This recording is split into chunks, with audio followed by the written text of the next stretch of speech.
जय श्री श्रीमन नारायण। कल हम आपकी सेवा में नहीं आ सके।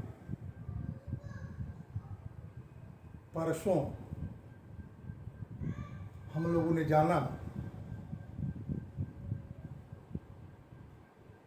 कि जिस राम को देखे बिना मुहूर्त भर भी महाराज दशरथ जीवित नहीं रह सकते, यह बात कहते हुए उन्होंने राम की शपथ ली और कैकेयी के अभिष्ट को पूर्ण करने का वचन दिया। कैकेयी ने जब महाराज दशरथ को अपने प्रति कामाशक्त की प्रकाष्ठा पर देखी, अपने उद्देश्य को स्पष्ट करने की भूमिका बनाई और याद दिलाई उस देवासुर संग्राम की, जहां मुमूर्ष महाराज दशरथ के प्राणों की रक्षा करने में सारी रात अपने जगने और महाराज की सेवा करने की बात कही।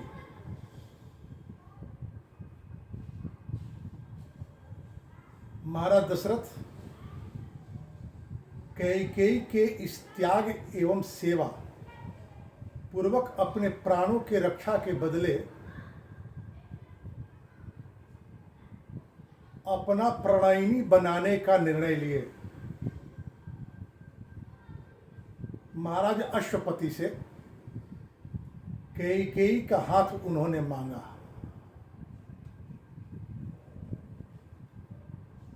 जिस आयु के अंतर में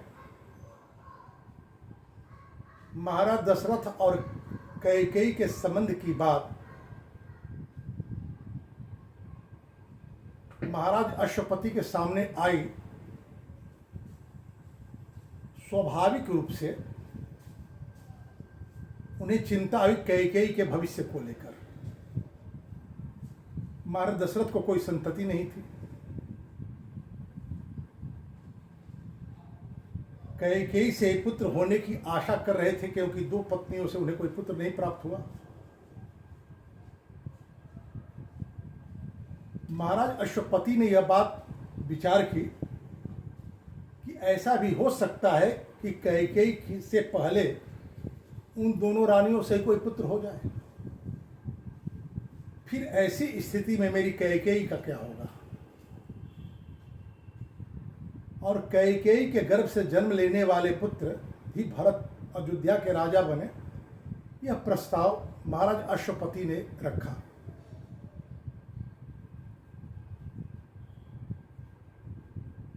महाराज दशरथ इसे सहर्ष स्वीकार कर लिए।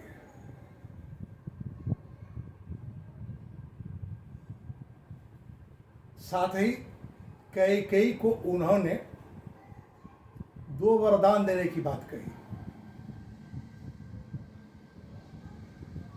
कैकेयी उन दोनों वरदान को भविष्य में कभी मांगने की बात कहती हुई उस समय नहीं मांगी। मंथरा कैकेयी को देवासुर संग्राम से लेकर और उस वरदान तक की बात बतलाई, याद दिलाई। कैकेयी के आने के बाद महाराज दशरथ कौशल्या की तरफ से तो आंखें ही बंद कर ली। ये बात आगे आपको और स्पष्ट रूप से बतलाई जाएगी। ऐसा क्यों? मंथरा ने कैकेयी को उसके अंग सौष्ठव का स्मरण कराया और कहा कि इन अंगों के सौंदर्य पर ही तो महाराज दशरथ आसक्त हैं। कैकेयी सयास महाराज दशरथ को कौशल्या के पास जाने से रोका, ताकि अब तक यदि कौशल्या पुत्रहीन है तो आगे भी पुत्रहीन ही रहे। अन्यथा महाराज अश्वपति और महाराज दशरथ के बीच कैकेयी विवाह की आतुरता में जो अनुबंध स्वीकार किया गया महाराज के द्वारा, उसकी उपेक्षा हो सकती है। हुआ भी यही, कैकेयी को भी कोई पुत्र नहीं हुआ। पुत्रेष्टि यज्ञ किया गया और प्रथम पुत्र जन्म देने का सौभाग्य कौशल्या को ही प्राप्त हुआ। महाराज दशरथ भले ही कौशल्या की ओर से आंखें बंद किए हों, परंतु राम के भीतर के सहज उदात्त गुण महाराज दशरथ को अपनी ओर आकर्षित कर ही लिए। जैसा कि हम लोगों ने पूर्व में जाना कि राज्याभिषेक की घोषणा की सूचना देने श्री राम सीता के कक्ष में गए। जहां सीता को उन्होंने नहीं पाया, मां कौशल्या के कक्ष में गए जहां सीता भी थी। देवी कौशल्या ने कहा कि बेटा, अपने स्वाभाविक गुणों से तूने महाराज दशरथ को अपना प्रीति पात्र बनाया और आज यह सौभाग्य मुझे देखने को मिल रहा है।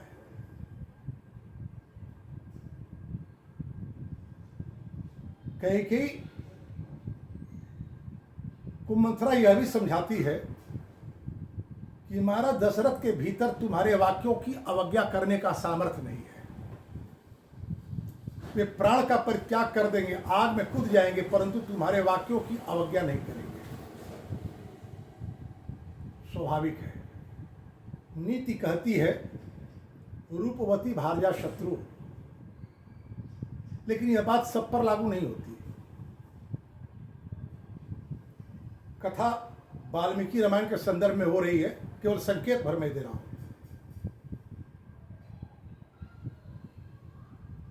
सीता के सौंदर्य की उपमा के लिए गोस्वामी तुलसीदास जी को कोई उपमा नहीं दिखी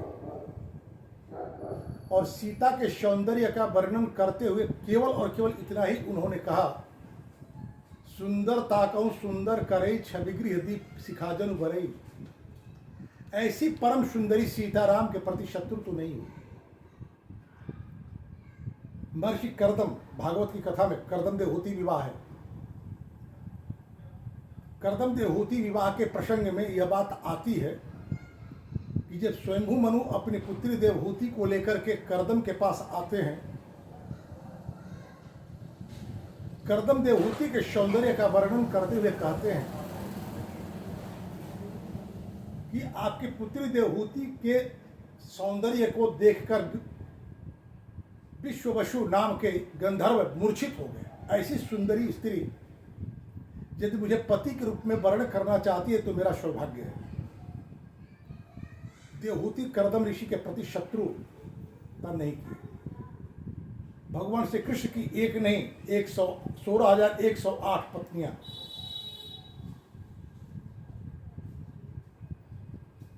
सब एक से एक सुंदरी थी, फिर भी कृष्ण के प्रति शत्रु भाव उनमें नहीं आया।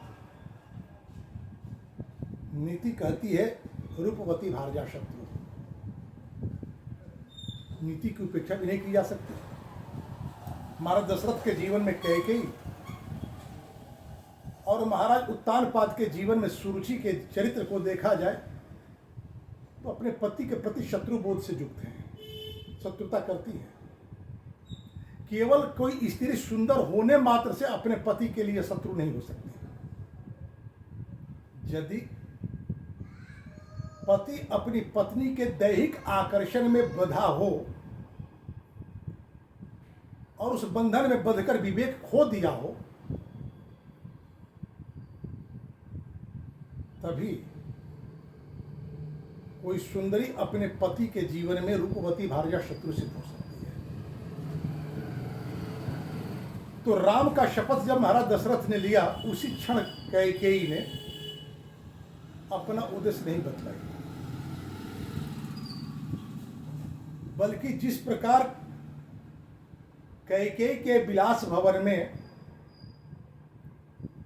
काम भाव के साथ महाराज दशरथ आए थे, तो काम भावना और उद्दीप्त होती गई। अब जब कैकेयी ने देखा कि महाराज दशरथ मुझे प्राप्त करने की आतुरता में आकंठ डूबे हुए हैं, तब राम भरत के राज्याभिषेक और राम के 14 वर्षों तक के वनवास की बात कहती हुई कहीं ए समय परमा कामो दत्तमेव वरम वृणे अद्य चैव ही पश्येम प्रयांतम राघवम बने। मैं आज ही चाहती हूं कि राम वन को चले जाए। दशरथ जिस प्रकाष्ठा से कैकेयी को चाहते थे, उसी बेग से वो धड़ाम से नीचे गिरे, सोचने लगे, किम्नु मेयम दिवा स्वप्नस चित्तमोहोपि वा मम अनुभूतोपसर्गो वा मनसो वा प्युपद्रवः। यह कहीं दिवा स्वप्न तो नहीं देख रहा, मेरे चित्त पर मोह तो नहीं छा रहा, कहीं भूतों का प्रेतों का आक्रमण तो नहीं हो गया, कहीं ग्रहों का प्रभाव तो नहीं है, कहीं उपद्रव तो नहीं आ गया। विचार करें, ये सारी जो परिस्थितियां हैं, इन सारे परिस्थितियों पर राम राज्याभिषेक की योजना बनाते समय और राम को राज्याभिषेक के लिए तैयार करते समय महाराज दशरथ के विचार में सारी बातें आई थी। दिव्यंतरिक्षे भूमौ च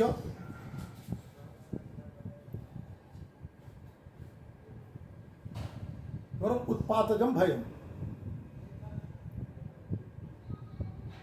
अपने मंत्रियों से विचार करते समय महाराज दशरथ के सामने यह बात आई थी कि भौमिक, अंतरिक्ष और दिव्य उपद्रव आशंकित है। ग्रहों की स्थिति देखी जाए तो स्वयं महाराज दशरथ राम से कहते हैं, अष्टब्धम च मे राम नक्षत्रम दारुणम ग्रह।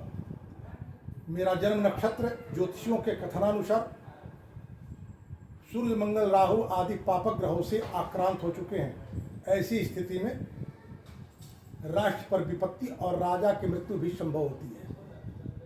स्वप्न की बात यदि की जाए तो महाराज दशरथ ने स्वयं राम से कहा था, अपनी चाद्या शुभान राम स्वप्नान पश्यामि राघव। इन दिनों में प्रायः असुर स्वप्न देखा करता हूँ। मोह की बात यदि की जाए तो तद यावदेव में चेतो न विमुयति राघव तावत एवाभिसंचस्व चला ही प्राणिनाम मति। राम, जब तक मेरे चित्त पर मोह न छा जाए तब तक अपना राज्याभिषेक करा लो, क्योंकि मोह की स्थिति में व्यक्ति का चित्त विभ्रम का शिकार हो जाता है, चंचल हो जाता है और काम मोहित हो चुके हैं कैकेयी के प्रति महाराज दशरथ अत्यंत। एक बात और कहते हैं महाराज दशरथ, श्रुदश्चा प्रमत्तस्त्वां रक्षं त्वद्य समन्ततः भवन्ति बहुविघ्नानि कार्यान् एवं विधानि च। हे राम, अपना शुभ चाहने वाले सुहृदों को विशेष रूप से आज सजग रहने को कह दें, क्योंकि यह जो शुभ कार्य है, ऐसे शुभ कार्य में अनेक विघ्न उत्पन्न होने की आशंका प्रबल होती है। साथ ही महाराज दशरथ ने यह भी कहा था कि मेरी इच्छा है कि जब तक भरत अयोध्या से दूर है तब तक ही आपका राज्याभिषेक हो जाए। ये सारी आशंकाएं थी महाराज दशरथ के मन में, जिसका सामना आज महाराज दशरथ को करना पड़ रहा है। परंतु जब एक बार कोई पुरुष किसी स्त्री के दैहिक आकर्षण पास में बंध कर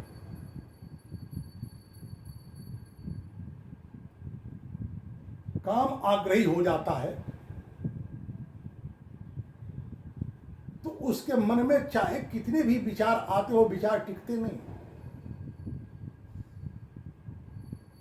और इसी बात को आधार बनाकर मंथरा ने कहा था कि देवी आप अपने आत्मबल को पहचाने, आप अपने भीतर वासनिक आकर्षण से महाराज दशरथ को इतना आकर्षित किया है कि वह चाह करके भी इसका परित्याग नहीं कर सकते, भले ही मृत्यु को प्राप्त हो जाए। और कैकेयी इसी का सहारा लेती है।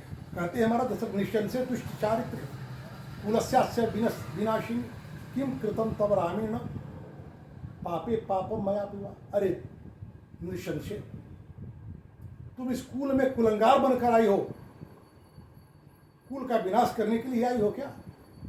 मेरे राम से क्या पाप हो गया? तुम्हारे प्रति अपराध हो गया, मुझसे क्या पाप हो गया? अरे पाप नहीं बतलाओ।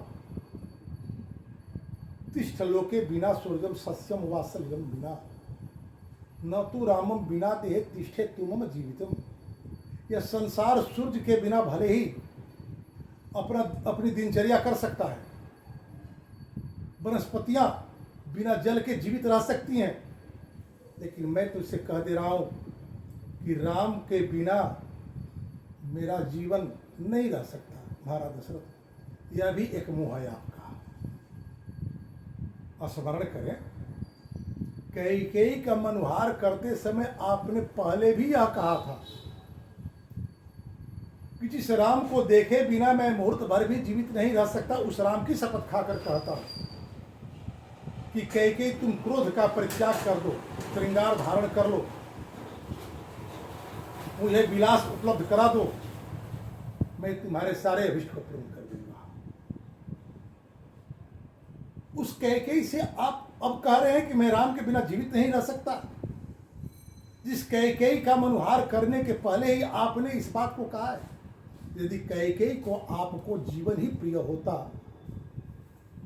तो फिर आपके सामने यह बात ही क्यों रखते? यदि कोई पुरुष किसी स्त्री को दैहिक दृष्टि से ही चाहता हो तो वह स्त्री अपना दैहिक मूल्य वसूलना खूब जानती है। महाराज दशरथ कैकेयी को बहुत चाहते थे, लेकिन वह चाहना आत्मिक नहीं थी, वह चाह दैहिक था। यह बात मंथरा भली भांति जानती है और कैकेयी को समझा चुकी है। तो यदि देह के धरातल पर ही संबंध में चाह हो तो महाराज दशरथ आपकी अवस्था जरा हो गई है। अब कैकेयी के लिए आप दैहिक दृष्टि से बहुत दिनों तक उपयोगी नहीं रह सकते, और जब कैकेयी के प्रति आप उपयोगी नहीं रहेंगे तो कैकेयी के प्रति जो आपकी चाहना है वह समाप्त हो जाएगी, जैसा कि मंथरा यह समझा चुकी है। फिर कैकेयी के जीवन में आपका मूल्य क्या रहेगा? तो देह की दैहिक दृष्टि से आप अनुपयोगी हो जाएंगे, उसके बाद कैकेयी के प्रति आपकी दृष्टि बदल जाएगी। तो कैकेयी ने आपके प्रति आज ही अपनी दृष्टि बदल ली, इसमें कौन सी बड़ी बात है? संसार में यदि आप अपनी पत्नी को मित्र के रूप में सदा देखना चाहते हैं, जैसा कि ध्रुव जी ने कहा सखायाम तू भार्या, तो सनातन धर्म के ब्रह्म विवाह के मूल अवधारणा को आपको समझना होगा। विवाह दैहिक आकर्षण में नहीं,